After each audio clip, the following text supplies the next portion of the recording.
تو امام حسین رضی اللہ تعالی عنہ نے دیکھا کہ ہر کے گھڑ سوار اور ان کے گھوڑے جو ہے وہ گرمی کی شدت کی وجہ سے شدید پیاسے ہیں. تو آپ رضی اللہ تعالی عنہ نے اپنے قافلے کے لوگوں کو حکم دیا کہ وہ ہر کو اور اس کے گھڑ سواروں کو اور ان کے گھوڑوں کو پانی پلانے کا انتظام کریں. یہ حکم سنتے ہی قافلے کے افراد اپنی مشقیں لے کر آگے آئے. انہوں نے نہ صرف گھڑ سواروں کو پانی پلایا بلکہ ان کے گھوڑوں کو بھی پانی پلایا. اور ہر دور سے کھڑا یہ منظر دیکھ رہا تھا. اسے یہ منظر بڑا ہی عجیب لگا. حالانکہ یہی لشکر چند دن بعد ان کے راستے کی سب سے بڑی رکاوٹ بننے والا تھا. راوی اس منظر کو کچھ اس طرح سے بیان کرتا ہے. یہ ہر بڑی منظر امام حسین رضی اللہ تعالی عنہ کے اعلیٰ اخلاق کی روشن مثال تھا. دشمن ابھی تلوار لے کر سامنے نہیں آیا تھا مگر پیاسا انسان پہلے انسان تھا، دشمن بعد میں. یہی وہ کردار تھا جو رسول اللہ صلی اللہ علیہ وسلم کے گھرانے کی پہچان تھا. ہر بڑی خاموشی سے دور کھڑا ہوا یہ دیکھ رہا تھا. شاید حسن اخلاق کی ایسی مثال اس نے زندگی میں کبھی نہیں دیکھی تھی. دو لشکر آپ نے سامنے تھے اور ایک دشمن بن کر آیا تھا، راستہ روکنے آیا تھا، لیکن دوسرا اہل بیت کا لشکر ان سے محبت برا سلوک کر رہا تھا، ان کو پانی پلا رہا تھا، ان کے جانوروں کو پانی پلا رہا تھا. لیکن یہ قافلہ کوئی عام قافلہ بھی نہیں تھا. یہ قافلہ اس سردار کے نگرانی میں تھا جس کی پرورش خود رسول اللہ صلی اللہ علیہ وآلہ وسلم نے اپنے ہاتھوں سے کی تھی. تو اتنی دیر میں نماز ظہر کا وقت ہو گیا. صحرا میں اللہ اکبر کی صدائیں بلند ہوئیں. تو امام حسین رضی اللہ تعالی عنہ نے ہر کو دیکھا اور فرمایا، اگر آپ چاہیں تو اپنے ساتھیوں کے ساتھ الگ نماز ادا کر سکتے ہیں. ہر بن یزید نے بڑے ادب سے یہ بات کی. اے ابو عبداللہ، ہم آپ ہی کی اقتداء میں نماز ادا کریں گے. چنانچہ صفیں قائم ہوئی.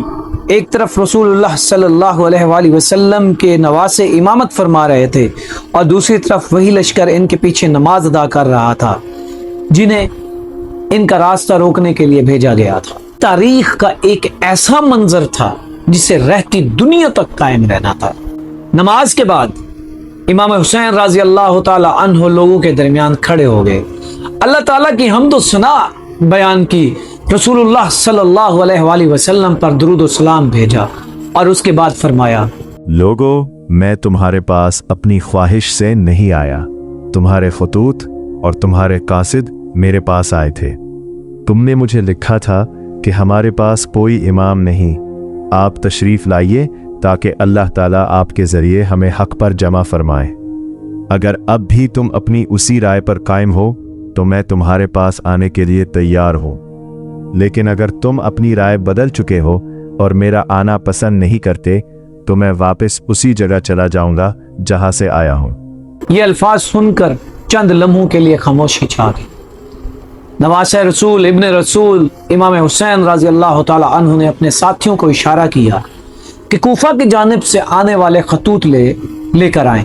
تو وہ خطوط لے کر آئے اور آپ نے فرمایا کہ یہ خطوط جو ہیں وہ ہر کے سامنے پیش کیے جائیں، ہر کو دکھائے جائیں، تاکہ یہ بات واضح ہو جائے کہ اس اہل بیت کے اس قافلے کا مقصد اقتدار حاصل کرنا نہیں تھا بلکہ اللہ تعالیٰ کے دین کی ترویج تھی. تو دوستو، آج کے لیے اتنا ہی. امید ہے کہ یہ ویڈیو آپ کو پسند آئی ہوگی. تو اس سیریز سے جڑے رہیے، ویڈیوز دیکھیے، کمنٹ سیکشن میں لبیک اللہم لبیک لکھنا نہ بھولیے تاکہ آپ کو بھی اللہ تعالیٰ کے گھر کی اور اس کے محبوب کے در کی زیارتیں نصیب ہوتی رہیں. دعاؤں میں یاد رکھیے گا. اللہ حافظ.